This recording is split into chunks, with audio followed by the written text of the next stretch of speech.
विद्यार्थी मित्रांनो, या व्हिडिओमध्ये पाहूया आपण उस्मानाबाद पोलीस म्हणजे आजच झालेला पेपर 22 जुलै 2021 रोजी झालेला हा पेपर आणि या पेपरमधील गणित आणि बुद्धिमत्तेची सर्व स्पष्टीकरणे ट्रिकसह पाहूयात लगेच।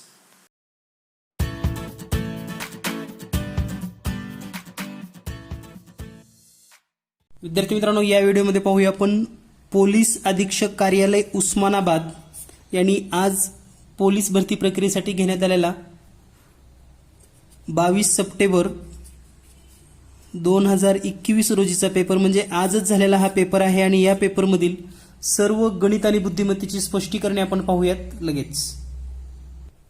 तर नेहमीप्रमाणेच उस्मानाबादचा पेपर म्हणलं की थोडा अवघड असतो आणि त्याच धर्तीवर आजचा पेपर जर पाहिला तर यामधील पहिला प्रश्न आहे, एका व्यक्तीने 2000 रुपयाचे कर्ज 4 हप्त्यात परत केले, प्रत्येक हप्त्याला त्या आधीच्या हप्त्यापेक्षा 50 रुपये जास्त दिले तर पहिला हप्ता किती रुपयाचा होता। तर याची मेथड आधी समजून घेऊयात आपण। पहिला हप्ता x रुपये, दुसरा x अधिक 50, तिसरा x अधिक 100 रुपये म्हणजे प्रत्येक हप्ता 50 ने जास्त होतो आणि चौथा हप्ता होईल x अधिक 150। जर ह्या 4 हप्त्यांची जर आपण बेरीज केली x अधिक 50, x अधिक 100 आणि x अधिक 150 तर ही बेरीज येईल 4x अधिक 50, 100 आणि 150 म्हणजे हे होतील 300 आणि टोटल होईल 2000 रुपयाचं कर्ज नील। आता हे 300 रुपये इकडे जर वजा केले तर 4x बरोबर 2000 वजा 300 आणि म्हणून x बरोबर 1700, 4x बरोबर 1700 रुपये। तर x ची जर किंमत काढली तर 1700 भागिले 4 म्हणजे 4 एक 4, 4 चौक 16, 1 उरलं, 4 दोन्ही 8, 2 उरले, 4 पंचे 20 म्हणजे x म्हणजेच पहिला हप्ता आहे 425 रुपये। म्हणून या ठिकाणी पहिल्या प्रश्नाचं उत्तर असेल 425 पर्याय क्रमांक बी। यानंतर पुढचा प्रश्न आहे, एक नळ एक टाकी 20 मिनिटात भरतो आणि दुसरा तीच टाकी 30 मिनिटांमध्ये भरतो, जर दोन्ही नळ एकाच वेळी उघडले तर टाकी भरण्यासाठी किती वेळ लागेल। तर या ठिकाणी टाकी भरण्यासाठी जर आपल्याला वेळ काढायचा असेल तर आपल्याला ट्रिक्स माहिती आहे। दोन नळ दिलेले आहेत, एकाला 20 मिनिट एकाला 30 मिनिट, तर बाय ट्रिक नुसार आपण लिहू शकता 20 गुणिले 30 आणि छेदामध्ये या दोन्हीची बेरीज म्हणजेच 20 अधिक 30। तर या ठिकाणी 20 गुणिले 30 छेदामध्ये येईल या ठिकाणी 50, 0 0 कट होईल, 5 एक 5, 5 चौक 20 आणि 4 गुणिले 3 म्हणजेच 12 मिनिटे।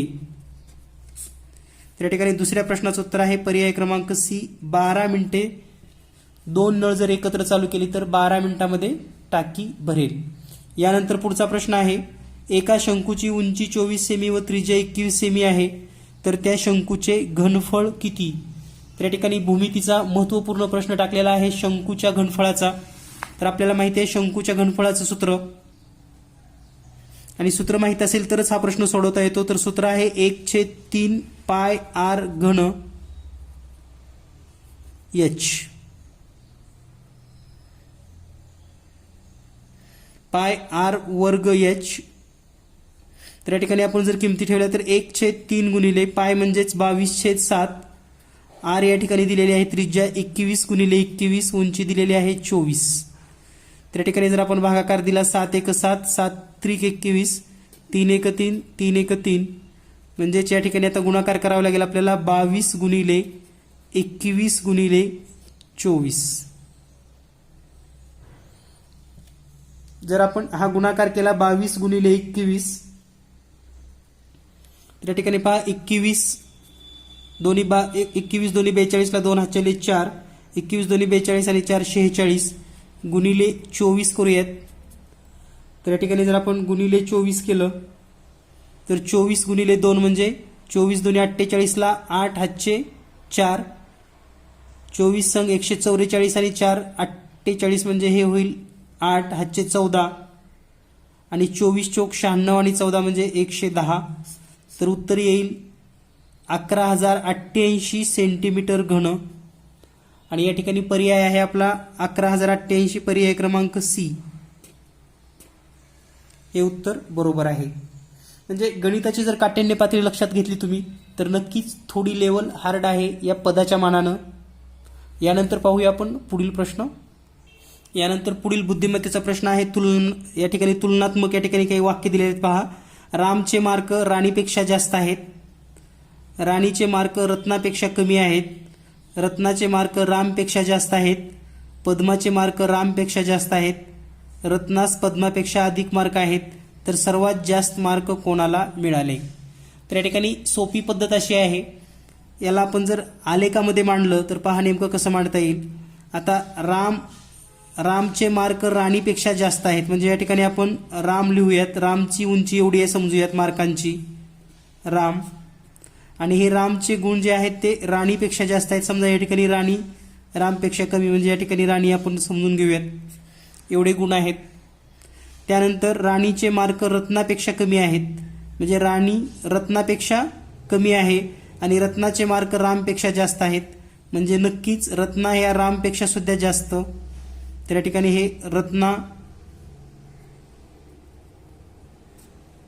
रामपेक्षा जास्त आहे आणि राणीपेक्षा पण जास्त आहे. त्यानंतर पद्माचे मार्क रामपेक्षा जास्त आहेत आणि रत्नास पद्मापेक्षा अधिक मार्क आहेत. म्हणजे रामपेक्षा पद्मा जास्त आहे. या ठिकाणी जर आपण हाईट काढली तर पहा हे आहे पद्मा आणि रत्नास पद्मापेक्षा अधिक मार्क आहेत. म्हणजे रत्ना ही सगळ्यात जास्तच आहे, पद्मा इथं आहे. तर या हाईटवरून लक्षात येईल की रत्नाला सर्वात जास्त मार्क आहेत. म्हणजेच पर्याय क्रमांक 4. यानंतर पुढील प्रश्न आहे 60 मीटर लांबीची दोरीचे 10 मीटरचा एक तुकडा असे 6 तुकडे बनवण्यास किती वेळा कापावे लागेल. जर तुकडे 6 बनवायचे असतील तुकडे तर त्या ठिकाणी 5 वेळा कापावं लागेल. 5 वेळा. म्हणून या प्रश्नाचं उत्तर आहे पर्याय क्रमांक बी. यानंतर पुढील प्रश्न. या ठिकाणी पुढे संख्येची मांडणी दिलेली आहे पहा. या संख्यांच्या मांडणीमध्ये 41 62 25 7 62 59 7 41. तर याचं जर निरीक्षण केलं तर एक गोष्ट लक्षात येते. पहिले 2 अंक हे शेवटी लिहिले जात आहेत. पहिले 2 अंक शेवटी. पहिले 2 अंक शेवटी. तर आता या ठिकाणी सुद्धा पहिले 2 अंक जर शेवटी लिहिले तर संख्यांची मांडणी अशी होईल पहा. 7 4 1 6 2 आणि या ठिकाणी ही शेवटी 2 अंक म्हणजे 7 4.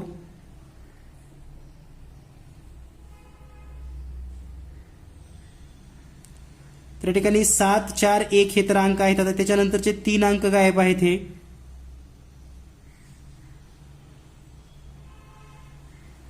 म्हणजे 600 6 2 7 असं उत्तर यायला पाहिजे या ठिकाणी.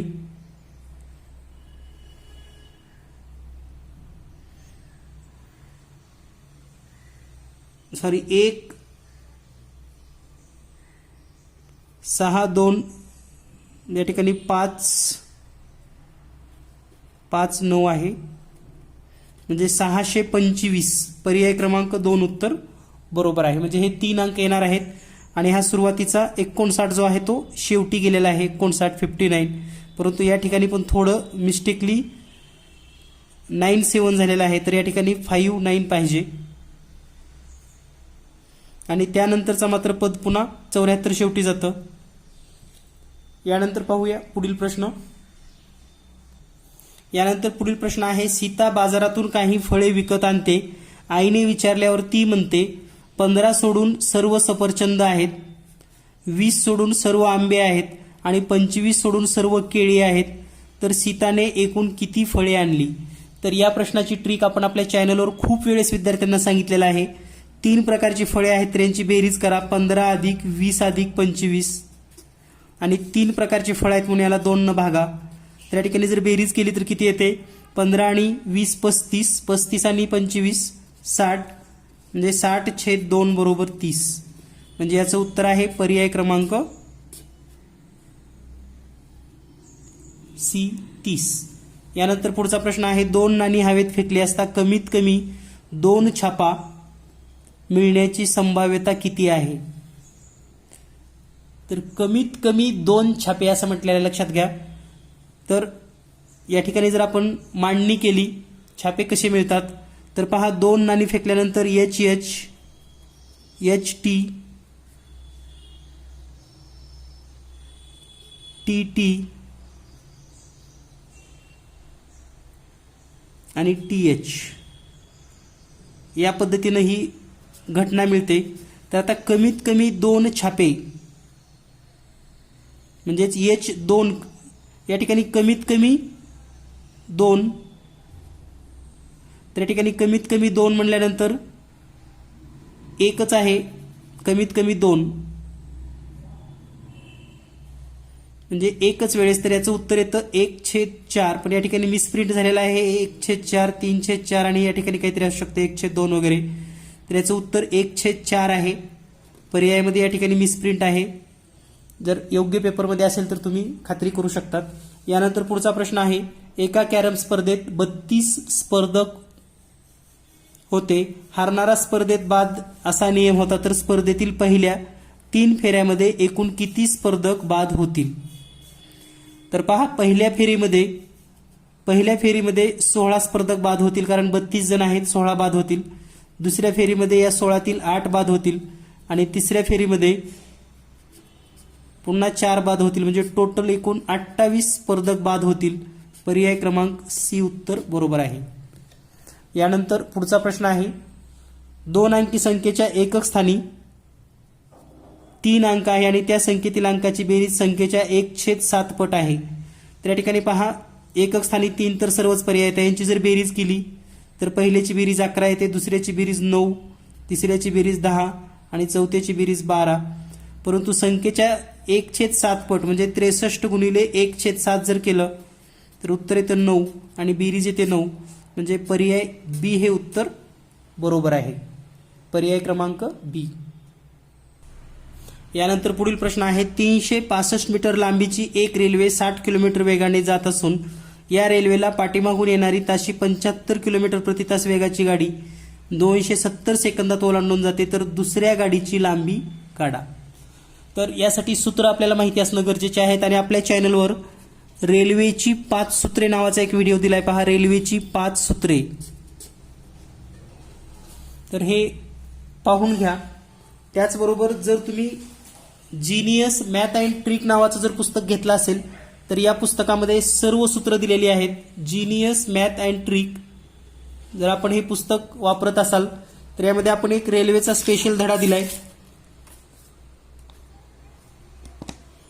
म्हणजेच चॅप्टर नंबर जो 33 आहे, अंतर, वेग, वेळ आणि रेल्वे 303 नंबरवर. आणि यासारखी गणितं तुम्हाला या ठिकाणी भरपूर उदाहरणं दिलेली आहेत रेल्वेची. ज्या विद्यार्थ्यांनी या पुस्तकाचा वापर केलाय नक्कीच त्यांना हा प्रश्न सेकंदामध्ये सुटला असेल. फक्त आपण या ठिकाणी एक नमुना उदाहरण घेणार आहोत आणि पुढचं स्पष्टीकरण लगेच पाहूयात.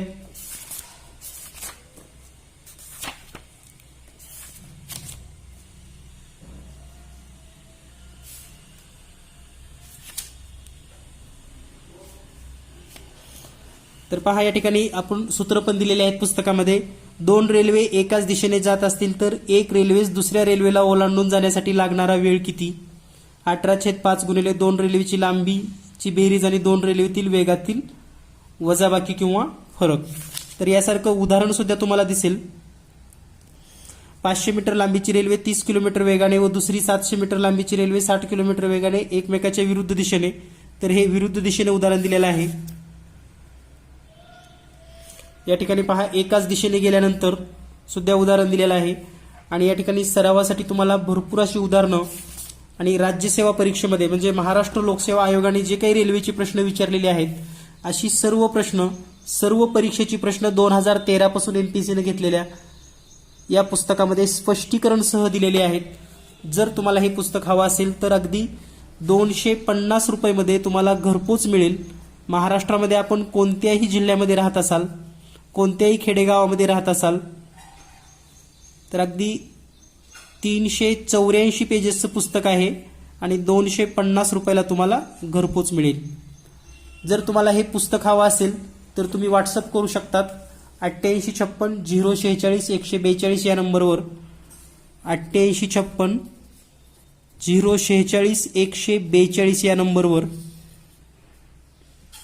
त्याचबरोबर जर आपण खालील शहरामध्ये राहत असाल, म्हणजे जर तुम्ही उस्मानाबादमध्ये राहत असाल, उस्मानाबादमध्ये, तर समाधान बुक डेपो, समाधान बुक डेपो या पुस्तकालयामध्ये किंवा साई प्रसाद पुस्तकालयामध्ये सुद्धा हे पुस्तकं उपलब्ध आहेत. साई प्रसाद पुस्तकालय. जर आपण लातूरमध्ये राहत असाल तर लातूरमध्ये उमदे बुक सेलर, लातूरमध्ये उदय बुक स्टॉल, उदय बुक स्टॉलला उपलब्ध आहे. जर आपण औरंगाबादमध्ये राहत असाल तर उमदे बुक सेलर, म्हणजे तुम्हाला आजच हे पुस्तक उपलब्ध होऊ शकतं. जर आपण कोल्हापूरमध्ये असाल तर विजयश्री बुक सेलर,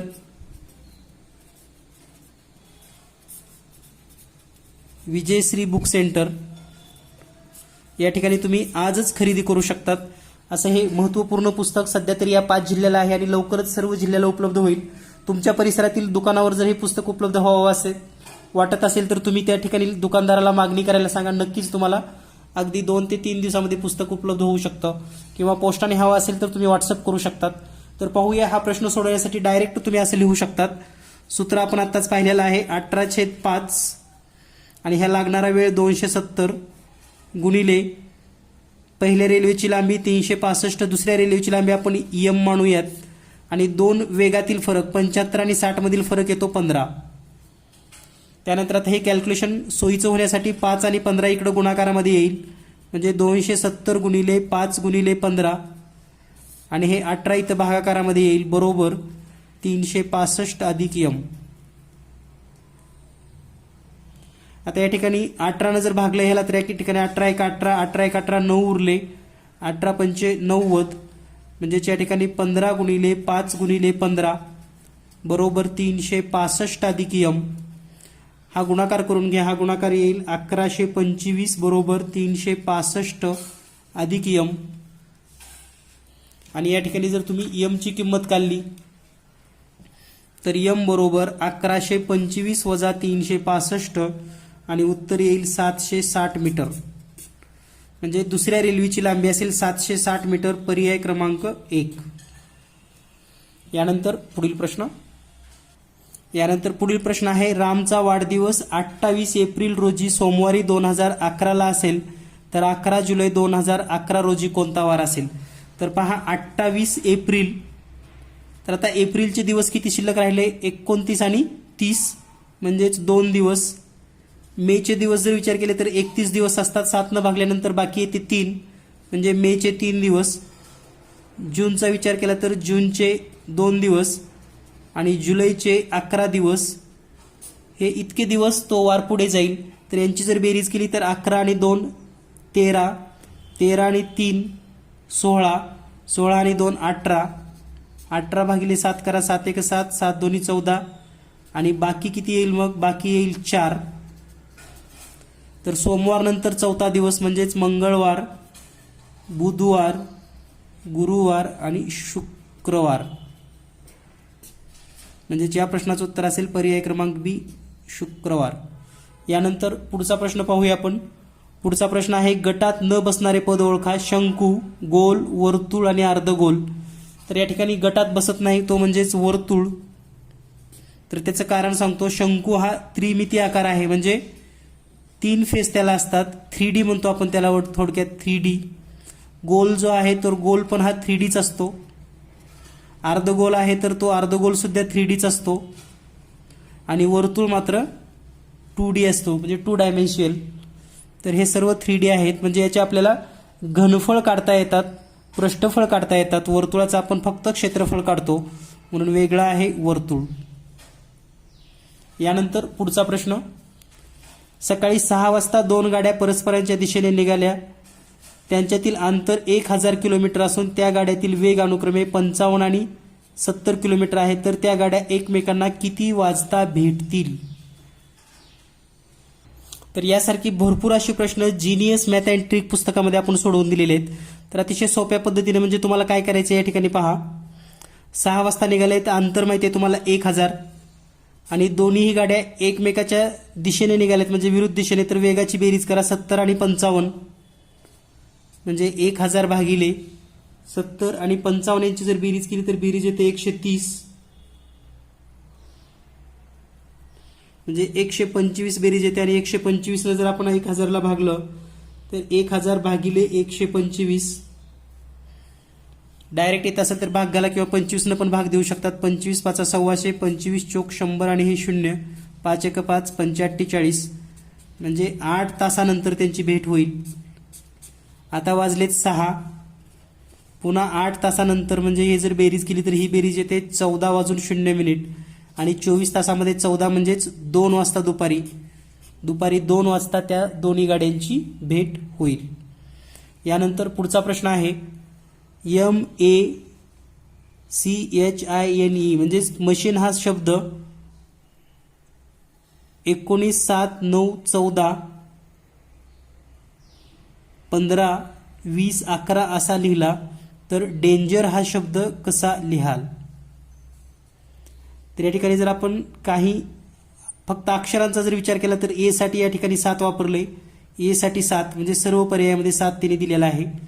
त्यानंतर ई साठी या ठिकाणी 11 दिलेला आहे, तर ई साठी 11 सर्वच पर्यायामध्ये आहे. त्यानंतर एन साठी 20 आहे, DAN तर या ठिकाणी एन साठी सर्वच 20 दिलेला आहे.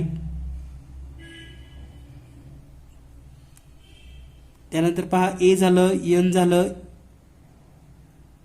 ई झालं. आता आपल्याला शोधायचं आहे कोणतं, डी, जी आणि आर. तर यापैकी कोणतंही एक आपल्याला जर मिळालं तर आपण या प्रश्नाचं उत्तर लगेच सांगू शकतो. तर या ठिकाणी नेमकी ट्रिक काय आहे पहा, MACHINE याचे इंग्रजी अनुक्रमांक आहेत 13 1 3 त्यानंतर हे 8 9 14 आणि 5 आणि कोड देताना काय केलाय पहा, कोड देत असताना याच्यामध्ये +6 केलेला आहे प्रत्येकात, +6 म्हणजे 19 +6 7 +6 9 +6 14 +6 15 +6 20 आणि +6 11 हा कोड दिलाय. तर या ठिकाणी डेंजर लिहिताना पण आपल्याला असंच लिहावं लागेल DANGER. तर याचे इंग्रजी अनुक्रमांक आपल्याला माहिती आहेत, डी चा 4 आहे, ए चा 1, एन चा 14, जी चा 7, ई चा 5 आणि आर चा 18. याच्यामध्ये आता +7 करा, +6 म्हणजे हा होईल 10 7 20 13 11 आणि 24. तर 10 न सुरुवात 24 न शेवट, 10 न सुरुवात आणि 24 न शेवट, पर्याय क्रमांक सी हे उत्तर बरोबर आहे. यानंतर पुढील प्रश्न नातेसंबंधावर आहे. अ जिचा मुलगा आहे तिची सासू माझ्या मुलाची आजी आहे, तर अ माझा कोण आहे. तर या ठिकाणी पहा, अ आहे तो समजा ब चा मुलगा आहे असं समजूया आपण, ब चा मुलगा. आता तिची सासू, ही जी सासू आहे माझ्या मुलाची म्हणजे या ठिकाणी मी, माझ्या मुलाची आई आहे, आजी आहे, तर ही आजी म्हणजे या ठिकाणी सासू असेल तर सुनेचा मुलगा म्हणजे हे या ठिकाणी आजी होते आणि हा याचाच मुलगा होतो म्हणजे हा माझा मुलगा होतो. म्हणजे या ठिकाणी अ माझा कोण आहे तर मुलगा, पर्याय क्रमांक बी हे उत्तर बरोबर आहे. यानंतर पुढील प्रश्न आहे, विनू एका रेडियम कंपनीच्या दुकानात काम करतो. दुकानदार त्याला एकूण विक्रीवर 5% कमिशन व 15,000 रुपये पेक्षा जास्त विक्रीवर 2% इंटेन्सिव्ह देतो. जर त्याचे मासिक विक्री 28,000 केली तर विनूने एकूण किती कमिशन व इंटेन्सिव्ह मिळवले. तर या ठिकाणी पहा, एकूण 28,000 रुपये याला जर आपण 5% केलं म्हणजे या ठिकाणी 5/100 2 0 2 0 कट होतील आणि 28 पंचे 140 आणि 1 0 म्हणजे 1400 रुपये हे 5% प्रमाणे मिळणार आहेत. त्यानंतर त्याच्या वर म्हणजे 15,000पेक्षा जास्त रकमेवर 2% जास्त म्हणजे आता या ठिकाणी 15,000पेक्षा जास्त 13,000 रुपये आहेत, तर याला 2% म्हणजे 2/100 पुन्हा 2 0 कट होतील, 13 दोन्ही 26 आणि 1 0 म्हणजे 260 रुपये. या दोन्हीची बेरीज करा, 1400 आणि 260 म्हणजेच 1660 रुपये त्याला मिळतील. पर्याय क्रमांक 4 उत्तर बरोबर आहे. यानंतर पुढचा प्रश्न आहे, दर साल दर शेकडा 8% दराने 5000 रुपयाचे 1600 रुपये सरळ व्याज येण्यासाठी जितकी वर्षे लागतील तितक्याच वर्षात 3000 रुपयेचे 10% दराने किती व्याज होईल. तर या ठिकाणी दोन कंडिशन दिलेल्या आहेत. तर पहिल्या कंडिशननुसार आपल्याला आधी वर्ष काढावे लागतील. सरळ व्याज दिलेला आहे पहा 1600 रुपये, डायरेक्ट लिहू शकता आपण. 1600 रुपये सरळ व्याज, 5000 रुपये मुद्दल, 8% दर, इयर आपल्याला शोधायचे म्हणून वाय लिहूयात छेदामध्ये 100. 2 शून्य आणि 2 शून्य कट होतील म्हणजे वाय बरोबर हे 1600 आणि छेदामध्ये 50 गुणिले 8, 0 0 कट होईल.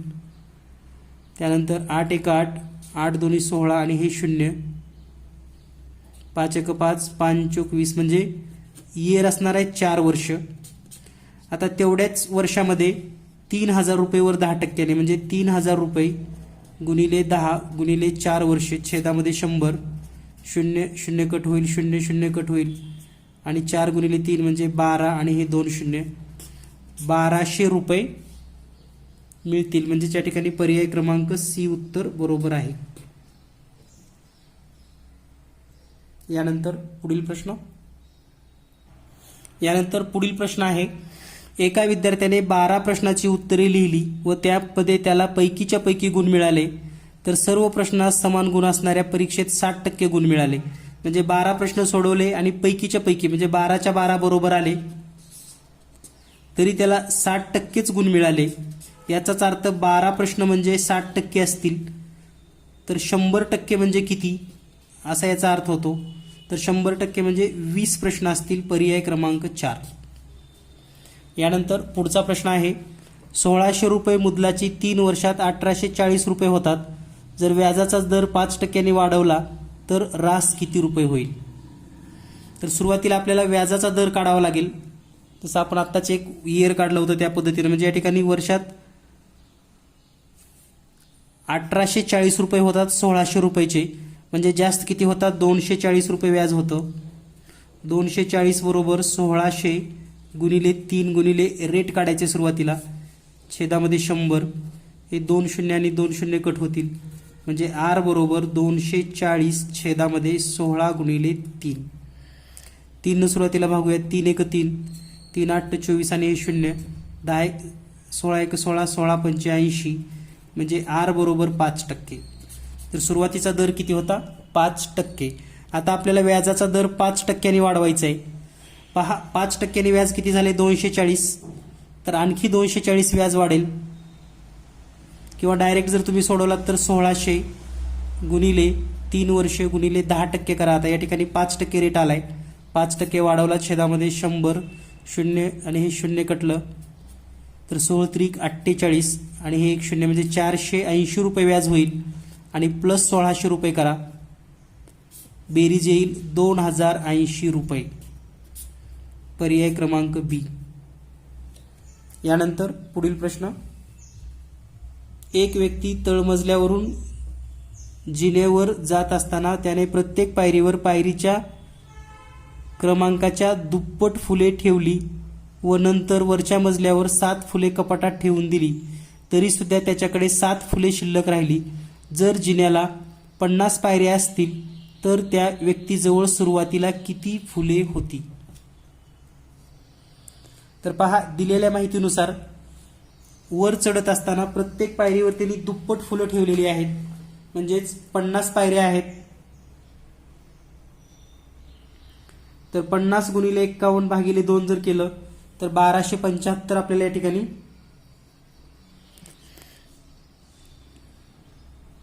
प्रत्येक पायरीवर पायरीच्या क्रमांकाच्या दुप्पट म्हणजे 1 नंबरच्या पायरीवर 2 फुलं, 2 नंबरच्या पायरीवर 4 फुलं, 3 नंबरच्या पायरीवर 6 फुलं, या पद्धतीनं एकूण किती पायऱ्या आहेत 50. म्हणजे आपण असं लिहू शकतो 50 गुणिले 51 छेदामध्ये 2. तर या ठिकाणी हे सिंगल फुलं ठेवल्यानंतर येतं, लक्षात घ्या, सिंगल म्हणजे एक फुल ठेवल्यास तर याचं उत्तर येतं 1275. परंतु प्रत्येक पायरीवर त्याच्या दुप्पट ठेवलेत म्हणून 2550 इतकं उत्तर येतं. नंतर वरच्या मजल्यावर 7 फुले कपाटात ठेवून दिली तरी सुद्धा त्याच्याकडे 7 शिल्लक राहिली, म्हणजे आणखी 7 + 7 14 त्याच्याकडे जास्त आहेत, म्हणजे हे +14 करूयात. तर उत्तर काय येईल मग या ठिकाणी पहा, 2564 फुले त्याच्याकडे सुरुवातीला होती. 2564 पर्याय क्रमांक बी. पर्याय क्रमांक बी हे वर्ष, ही संख्या किंवा पुलाची संख्या त्याच्याकडे असणार आहे. यानंतर पुढील प्रश्न आहे दशांश चिन्हाच्या गुणाकारावरील. तर दिलेला आहे पहा 0.9 गुणिले 0.09 गुणिले 0.009 आणि छेदामध्ये आहे 0.1230, म्हणजे या ठिकाणी 12309 गुणिले 9. तर हे दशांश चिन्ह आपल्याला सुरुवातीला घालवावे लागतील. वर जर मोजले आपण दशांश चिन्हानंतरचे अंक तर 1, हे 2 आणि हे 3, म्हणजे एकूण 3, 2 आणि 1 6 आहेत आणि खाली आहेत 4. तर वरचे 6 घालवण्यासाठी आणि वरचे 4 गेले, खालचे 4 गेले, वर आणखी 2 जास्त राहतात. तर त्याला जर आपण 100 न गुणलं तर ते पण जातील आणि खाली पण 100 न गुणावं लागेल, म्हणजे या ठिकाणी 9 गुणिले 9 गुणिले 9, छेदामध्ये 9 गुणिले 9 गुणिले 100. तर हे 100 का जास्त आलं, तर वर 6 पॉईंट आहेत, खाली 4 पॉईंट आहेत, म्हणजे या ठिकाणी 100 शिल्लक राहिलेला आहे पहा. त्यानंतर पहा 9 कॅन्सल होईल, 9 कॅन्सल होईल आणि 9/100 म्हणजेच 0.09. पर्याय क्रमांक बी. म्हणजे अगदी सिंगल लाईनमध्ये तुम्ही हा प्रश्न सोडवू शकतात. यानंतर पुढचा प्रश्न आहे पहा 3x अधिक 5 ही समसंख्या आहे. 3x अधिक 5 ही समसंख्या आहे, तर खालीलपैकी विषम संख्या कोणती? आता ही जर सम असेल आणि आपल्याला जर विषम पाहिजे असेल तर या संख्येतून आपल्याला -1 केलं तरी चालेल, लगेच विषम होते, किंवा -3 करावं लागेल, म्हणजे या ठिकाणी -1 करा, -3 करा, -5 करा, -7 करा, यापैकी कोणतंही जर आपण सोडवत गेलो तर ती संख्या आपल्याला विषम मिळणार आहे. या ठिकाणी -1 केलं तर 3x अधिक 4 पर्यायामध्ये नाही, -3 करा, 3x अधिक 2 पर्यायामध्ये नाही, -5 करा, 3x आहे, म्हणजे पर्याय क्रमांक 2 उत्तर बरोबर आहे. म्हणजे समला जर विषम करायचं असेल, म्हणजे समजा ही सम संख्या आहे 12, याला जर विषम करायचं असलं तर -1 केलं तर 11 येते, -3 केलं तर 9 येते, म्हणजे अशा विषम संख्या मिळतात. तसे या ठिकाणी सुद्धा आपण -1, -3, -5, -7, किंवा या ठिकाणी जर प्लसचे साईन असते तर या ठिकाणी आपल्याला +1, +3, +5 करावं लागलं असतं, परंतु ही संख्या लहान दिलेत म्हणून आपण या ठिकाणी -1, -3, -5 लिहिलेला आहे. यानंतर पुढचा प्रश्न आहे वर्गमुळातील या ठिकाणी चिन्हांचा प्रश्न आहे. तर या ठिकाणी पहा 81चं वर्गमूळ निघेल, म्हणजे वर्गमुळात 4 अधिक वर्गमुळात 16 अधिक 9 येईल, पुन्हा हे 16 9 25 होईल, त्याचंही वर्गमूळ निघेल, म्हणजे वर्गमुळात 4 अधिक 5 बरोबर वर्गमुळात 9 आणि बरोबर 3 उत्तर असेल पर्याय क्रमांक सी. यानंतर पुढील प्रश्न दिलाय खालील अपूर्णांक चढत्या क्रमाने लिहिल्यास बरोबर मध्यभागी कोणता अपूर्णांक येईल. तर या ठिकाणी अपूर्णांकाचा लहान मोठेपणा लिहित असताना दशांश चिन्हामध्ये लिहा हे तुम्हाला मी आधी सांगितलंय. तर पहिला अपूर्णांक आहे 5/9. जर याला जर भागलं 9 5ला तर 0 50 होईल, 9 45 पुन्हा 5 पुन्हा 5, म्हणजे हे 0.55 असं लिहिता येईल आपल्याला. त्यानंतर आहे 8/15. 8/15ला जर आपण भागाकार केला 8/15 तर या ठिकाणी शून्याचा भाग बसेल, 80 होईल, 15×5 = 75, पुन्हा 5 उरतील, 15×3 = 45. 2 अंकापर्यंत आपण घेऊयात. त्यानंतर तिसरा आहे 11/17. तर या ठिकाणी 11/17 करत असताना शून्याचा भाग 110 होईल आणि 17×5 = 85, 37 सख्ख दुग्गोदर्श 2 आणि पुन्हा 9 उरतील, म्हणजे 9. त्यानंतर 17×4 = 68,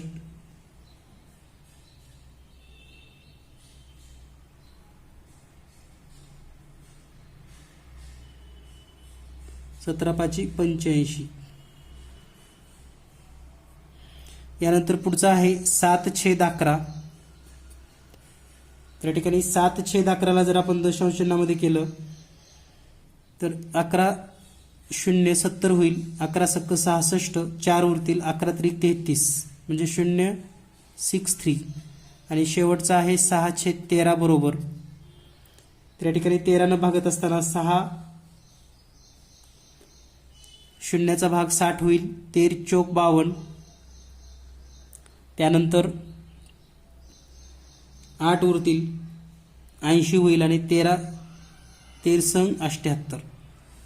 तर आपल्याला हे दशांश अपूर्णांकामध्ये मिळालेलं आहे 0.55, 0.53, 0.65, 0.63, 0.46. आता पहा, चढता क्रम लावत असताना या ठिकाणी चढता क्रम म्हणजे सर्वात लहान अगोदर, म्हणजे हा 6/13 सुरुवातीला येईल, म्हणजे हा 1 नंबरला येईल 0.46, त्यानंतर येईल 0.53 म्हणजे 8/15 हा 2 नंबरला असेल, त्यानंतर 0.55 म्हणजे हा 3 नंबरला असेल 5/9चा, त्यानंतर 6/63 म्हणजे हा 4 नंबरला असेल 7/11 आणि हा 5 नंबरला. तर मध्यभागी हा 3 नंबरला 5/9, पर्याय क्रमांक 1 उत्तर बरोबर आहे 5/9. यानंतर पुढील प्रश्न आहे, 2 भावाच्या आजच्या वयाचे गुणोत्तर 3:4 आहे. 6 वर्षानंतर त्यांच्या वयाचे गुणोत्तर 4:5 होईल, तर मोठ्या भावाचे 10 वर्षानंतरचे वय किती? तर पहा, दिलेल्या माहितीनुसार 3:4 दिलेला आहे, 6 वर्षानंतरचं दिले म्हणजे आपण डायरेक्ट असं लिहू शकतो 3x + 6, 4x + 6 बरोबर 4:5. तिरकस गुणाकार करा, 15x + 30 बरोबर 24x + 6 चौक 24. या ठिकाणी 4 चौक 16, 16x. तर हे x इकडे वजा करा म्हणजे 30 - 24 बरोबर 16x - 15x, म्हणजेच x आणि 34 मधून 24 गेले, या ठिकाणी 6 उरेल, x ची किंमत येईल 6. म्हणजे या ठिकाणी आज आपल्याला विचारले मोठ्या भावाचं वय किती असेल? 4x म्हणजे आज 24 वर्ष असेल, आणखी 10 वर्षानं प्लस 10 जर केलं तर 34 वर्ष येईल, म्हणजे पर्याय क्रमांक 1. यानंतर पुढील प्रश्न, या ठिकाणी कॅल्क्युलेशन पाहून घ्या. सुरुवातीचं वय 3x 4x प्लस 6 केले की 4/5 आलं, तिरकस गुणाकार करा. हे 15x + 30, 16x + 24, हे 15x इकडे वजा घ्या, 24 इकडे मायनसमध्ये घ्या, x बरोबर 6 येईल आणि ती किंमत जेव्हा इथं ठेवू आपण तेव्हा उत्तर आपल्याला मोठ्या भावाचं वय 24 वर्ष मिळेल आणि 10 वर्षानंतर तो होईल 34चा. त्यानंतर पुढचा प्रश्न जो आहे तो आहे, दीपक हा राजूपेक्षा 3 वर्षांनी मोठा आहे, सुनील हा राजूपेक्षा 4 वर्षांनी लहान आहे.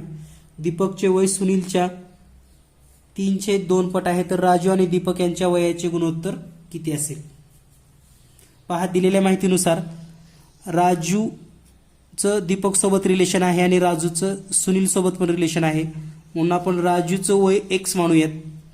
राजू किती आहे? x वर्षाचा, तर दीपक हा राजूपेक्षा 3 वर्षांनी मोठा, म्हणजे दीपक असेल x + 3 आणि सुनील हा राजूपेक्षा 4 वर्षांनी लहान, म्हणजे सुनील असेल x - 4. त्यानंतर दीपकचे वय सुनीलच्या वयाच्या 3/2 पट आहे. दीपकचं वय सुनीलच्या 3/2 पट, म्हणजे आपण असं लिहू शकतो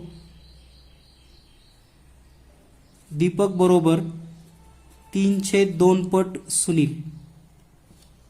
तर या ठिकाणी यांच्या किमती ठेवूयात आपण, लगेच कॅल्क्युलेशन करता येईल आपल्याला. दीपकचं किती आहे? x + 3 बरोबर 3/2 पट x - 4. तर हे 2 इथं गुणाकारामध्ये येईल, म्हणजे हे 2 इकडे आल्यानंतर 2x + 6 आणि हा जर गुणाकार केला तर 3x - 12. आता हे 2x इकडे घ्या आणि 12 इकडे घ्या, म्हणजे हे होईल 6 + 12 बरोबर 3x - 2x, म्हणजेच 18 बरोबर x. म्हणजे या ठिकाणी राजूचं वय असेल 18, राजू 18, आता दीपक आहे x + 3, म्हणजेच दीपक बरोबर 18 + 3 21 आणि सुनील असेल मग 18 - 4 म्हणजे 14 वर्ष. आपल्याला या ठिकाणी गुणोत्तर कोणाचे विचारले पहा, राजू आणि दीपक.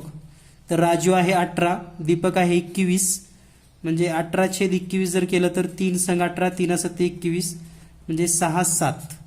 पर्याय क्रमांक C उत्तर बरोबर आहे. राजू आणि दीपक यांच्या वयाचं गुणोत्तर आहे 6:7. यानंतर पुढील प्रश्न आहे, 3 संख्या अशा आहेत की पहिली संख्या दुसरीच्या दुप्पट आणि तिसरीच्या तिप्पट आहे. जर त्या 3 संख्येची सरासरी 33 असल्यास पहिली संख्या कोणती असेल? तर या ठिकाणी दिलेल्या माहितीनुसार पहिली संख्या दुसरीच्या दुप्पट आहे, तर तिसरी संख्येच्या तिप्पट आहे. म्हणजे पहिली संख्या आपण 6x म्हणूयात, दुसरीच्या दुप्पट आहे म्हणजे दुसरी 3x आणि तिसरीच्या तिप्पट आहे म्हणजे तिसरी 2x. तर या सर्वांची जर बेरीज केली 6, 3 आणि हे 2 तर 11x येते आणि सरासरी 33 आहे. तर एकूण बेरीज किती येईल मग? 33 गुणिले 3 बरोबर 11x आणि x बरोबर जर काढला आपण तर 33 गुणिले 3 छेदामध्ये 11, 11 1 11, 11 3 33 आणि म्हणून x ची किंमत येते 9. तर आपल्याला विचारले पहिली संख्या कोणती आहे? पहिली संख्या किती आहे? 6x. तर 6 गुणिले x ची किंमत 9, 9 सक्की 54 म्हणजे पहिली संख्या पर्याय क्रमांक 4 54 असेल. यानंतर पुढचा प्रश्न आहे, एका चौरसाची बाजू 40 ने वाढवल्यास क्षेत्रफळ कितीने वाढेल? तर याची एक सोपी पद्धत लक्षात ठेवा. सुरुवातीला बाजू 10 समजा, 40% वाढवल्यानंतर 14 होईल. आता 10 बाजू असताना क्षेत्रफळ होईल 100 आणि 14 असताना क्षेत्रफळ होईल 196. म्हणजे वाढ किती झाली? 100 ला 96 म्हणजे 96%. पर्याय क्रमांक 4. या पद्धतीने अगदी तोंडी सोडवू शकतात. फक्त चौरसाची बाजू 10च गृहीत धरायची एवढं लक्षात ठेवा. 40% वाढवली म्हणजे 14 होईल, 20% वाढवली तर 12 होईल, 10% वाढवली तर 11 होईल. या पद्धतीने आपल्याला सोडवता येईल. यानंतर पुढचा प्रश्न आहे, एका विक्रेत्याने 2 भ्रमरध्वनी संच 4,950 रुपयास विकले, तेव्हा त्याला एका खरेदीवर 10% नफा आणि दुसऱ्या खरेदीवर 10% तोटा झाला. तर या व्यवहारात एकूण नफा किंवा तोटा किती झाला? तर लक्षात घ्या, हे या प्रकारचं जर गणित असेल 10% तोटा 10% नफा, तर याची सोपी ट्रिक म्हणजे 10 गुणिले 10 छेदामध्ये 100, उत्तर येतं 1% आणि हा नेहमी तोटाच असतो हे लक्षात ठेवा. म्हणजे 1% तोटा. पर्याय क्रमांक 1. यानंतर पुढील प्रश्न. तर यानंतर एक पुढचा प्रश्न दिलाय, कव्हर लावलेली आहेत उरलेल्या पुस्तकांचा. तर हा 90 नंबरला प्रश्न आहे आणि तो अपूर्ण आहे लक्षात घ्या. तर हाच प्रश्न पुन्हा आपल्याला पाहायला मिळेल, तो म्हणजे 100 नंबरला या ठिकाणी. तर या ठिकाणी आपण 100वा प्रश्न सोडवून घेणार आहोत, परंतु हा 90वा प्रश्न अपूर्णांक असल्यामुळे या ठिकाणी याचे मार्क मिळू शकतात, कारण हा प्रश्नच अपूर्ण आहे. किंवा मग जे 100चं उत्तर असणार आहे त्याच पद्धतीने या ठिकाणी याचं उत्तर आपल्याला गृहीत धरावं लागेल. पर्याय सुद्धा अगदी सेम आहेत. तर पुढचा प्रश्न पाहूया. एका परीक्षेमध्ये 50 पैकी 25 विद्यार्थी क्रिकेट खेळतात, त्यानंतर 27 विद्यार्थी फुटबॉल खेळतात, तर 15 विद्यार्थी दोन्ही खेळ खेळतात. एक विद्यार्थी यादृच्छिक पद्धतीने घेतला तर क्रिकेट किंवा फुटबॉल खेळण्याची संभाव्यता किती?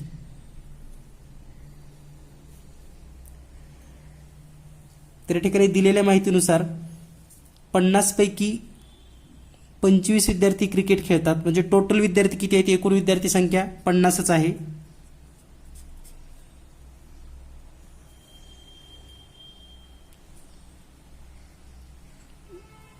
पंचवीस विद्यार्थी क्रिकेट, 27 विद्यार्थी फुटबॉल आणि 15 विद्यार्थी दोन्ही खेळ खेळतात.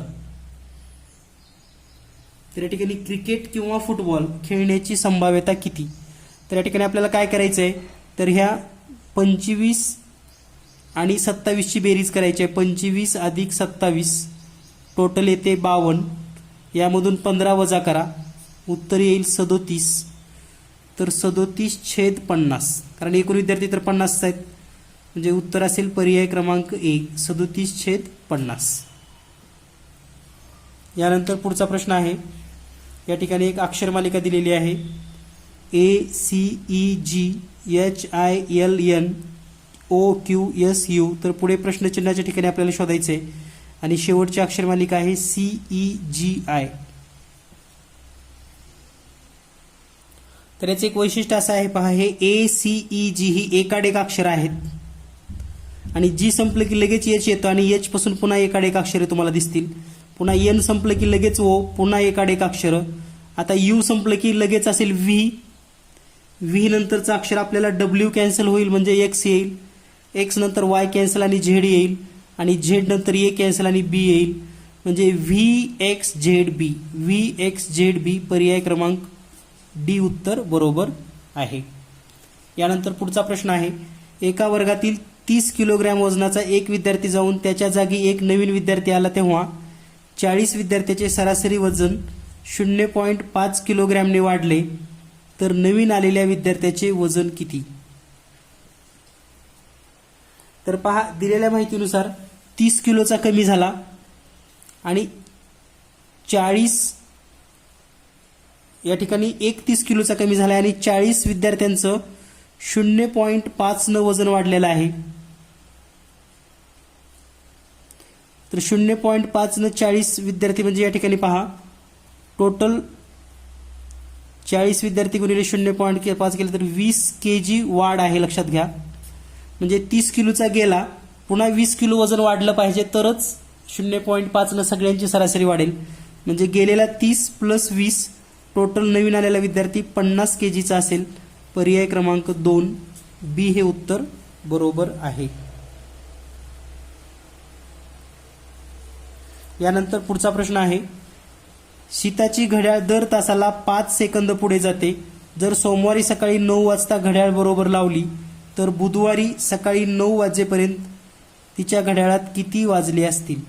तर या ठिकाणी पहा, सोमवारी लावलेली आहे बरोबर 9 वाजता आणि बुधवारी सकाळी 9 पर्यंत हा जो डिफरन्स आहे ते हे 24 आणि 24 म्हणजे 48 तास होतील.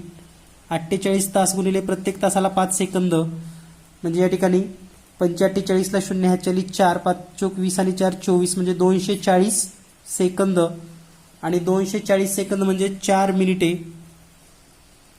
म्हणजे तिच्या घड्याळामध्ये 9 वाजून 4 मिनिटे झाली असतील. पर्याय क्रमांक सी 9 वाजून 4 मिनिटे. प्रत्येक तासाला 5 सेकंद पुढे जाते. 48 तासामध्ये 240 सेकंद म्हणजे 4 मिनिट. यानंतर पुढील शेवटचा प्रश्न 100वा प्रश्न या ठिकाणी आपण समजून घेऊयात. 6 पुस्तकं आहेत ABCDEFG. या ठिकाणी आपण पुस्तकाची नावं लिहूयात ABCDEF.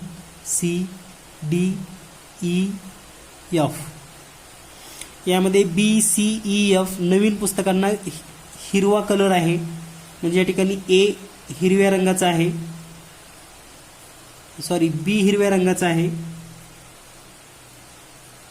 त्यानंतर सी पण हिरव्या रंगाचा आहे, डी ई हिरव्या रंगाचा आहे आणि एफ हे पण हिरव्या रंगाचा आहे. उरलेल्या पुस्तकांची कव्हर पिवळ्या रंगाची आहेत, म्हणजे हा आहे पिवळा आणि हा डी पण आहे पिवळा. त्यानंतर पुस्तक ABD ही नवीन आवृत्ती आहे. ABD म्हणजे हे न्यू पुस्तक आहे, न्यू आणि हे पण न्यू आहे, नवीन आवृत्ती आहे. ABC हे कायद्याचे पुस्तक आहे, म्हणजे ABC हा कायदा, हा पण कायदा आणि हा पण कायदा. त्यानंतर उरलेली पुस्तके वैद्यकीय आहेत, म्हणजे हे वैद्यकीय आहेत, वैद्यकीय. तर 2 हिरव्या कव्हर असलेली वैद्यकीय असलेली पुस्तके कोणती? तर हिरव्या कलरची ही 2 पुस्तकं आहेत आणि वैद्यकीय पण आहेत, म्हणजे या ठिकाणी ई आणि एफ.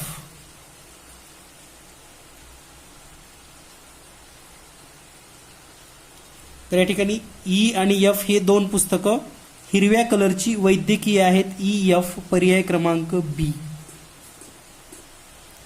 तर या पद्धतीने आपण सर्व गणित आणि बुद्धिमत्तेची स्पष्टीकरण या ठिकाणी समजून घेतलेली आहेत. तुम्हाला जर हे स्पष्टीकरण आवडले असतील तर पुढच्या सर्व परीक्षेमध्ये याचा तुम्हाला भरपूर असा फायदा होणार आहे. जर आणखी आपण हे चॅनल सबस्क्राईब केलं नसेल तर जीनियस मॅथ नावाचं हे चॅनल आजच सबस्क्राईब करून ठेवा. त्याचबरोबर जर तुम्हाला चॅप्टर वाईज व्हिडिओ पाहिजे असतील तर जीनियस मॅथ नावाचं प्ले स्टोअर ॲप आहे. तर या प्ले स्टोअर ॲपमध्ये गणिताचे 45 व्हिडिओ चॅप्टर वाईज फ्रीमध्ये दिलेले आहेत. ते तुम्ही केव्हाही 24 तास पाहू शकतात, कोणताही घटक पाहू शकतात. तर आजच genius math play store app पण डाउनलोड करा आणि गणित पाहत राहा. धन्यवाद. जगातील सर्वात सोपा विषय गणित.